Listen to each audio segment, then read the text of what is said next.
Ron English, the godfather of street art, has dubbed me the Rockwell of the Resistance. Probably because, well, I've been painting against injustice for well over a decade.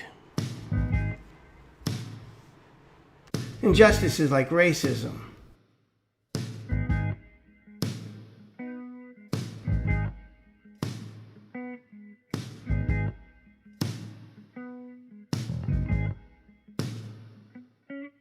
income inequality,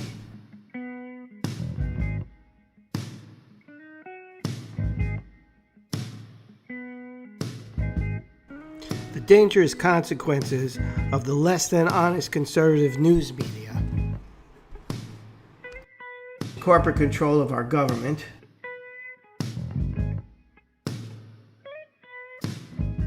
the privatization and profitization of prisons and education, gun lobby, the food lobby, and of course, the fossil fuel lobby,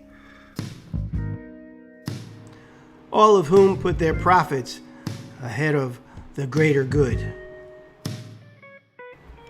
Along the way, I've managed to make some good trouble.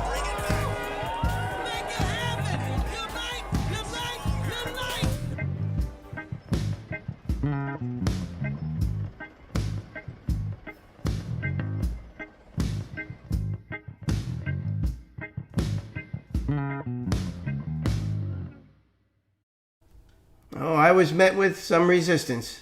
A New York artist by the name of Michael D'Antuono has created a painting called The Truth. And when the announcement hit the press, the flack that this guy got for this painting was so intense and so large that, as I said, this was supposed to happen outside, but there was so much bad. There was email flack. There was some protests planned. I mean, this guy got a lot of shit.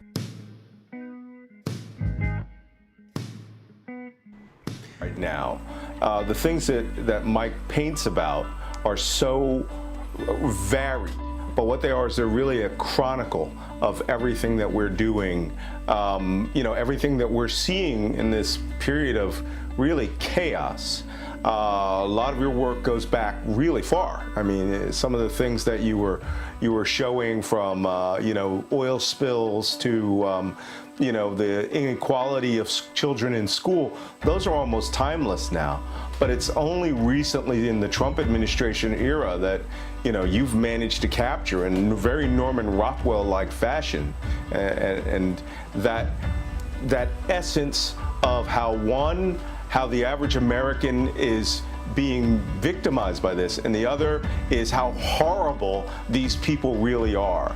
And that's why your paintings evoke really strong feelings in myself and many other of my peers in news media who see your work. They love it. This great painting of diversity, which is one of my favorites. I mean, my family, virtually everybody in my family has a copy of that poster because it really shows the struggle that the average American is involved with now in trying to broaden and make the United States what Lincoln called a more perfect union.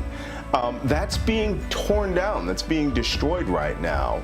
And this image, amongst others, is one that shows that we aren't monolithic. This isn't a one-color society. We are made up of the motto, e pluribus unum, from many one.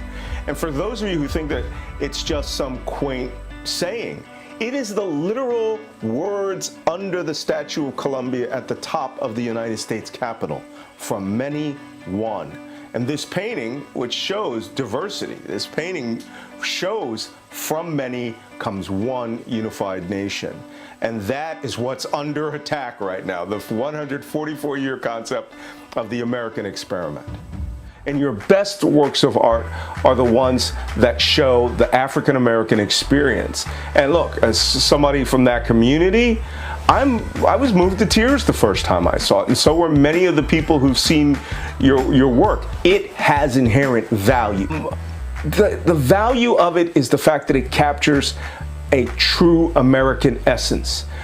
If Norman Rockwell were alive today, that painting would have been his painting. I can tell you the first moment I saw A Tale of Two Hoodies in its large format oil splendor, and I was floored. I was just absolutely flabbergasted. And between that one, The Talk, and the one you did of President Obama, my first thought of this art was, this should all be in the African American History Museum.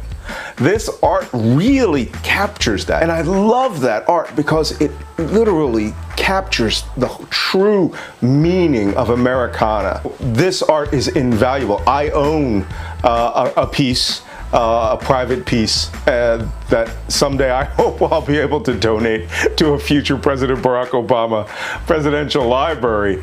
But it truly captures the essence of African American experience. All right, you're familiar with The Talk, then? Yeah, I was blown away by that. Blown away by that. Did your parents give you The Talk? Yeah, absolutely.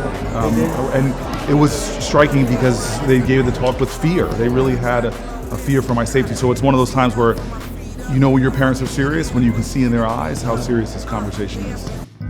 Along the way, I met some fantastic people and made some great friends.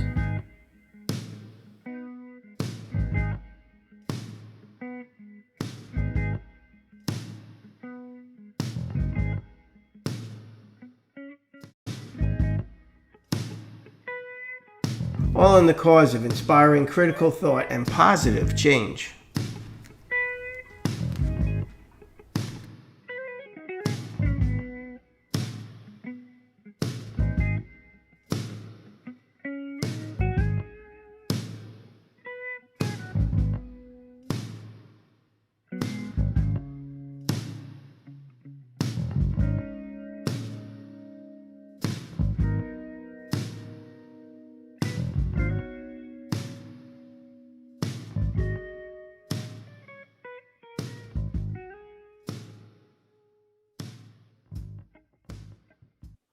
Well, you know, I was just telling somebody the other day, it's like, you know how we know when the world is good again?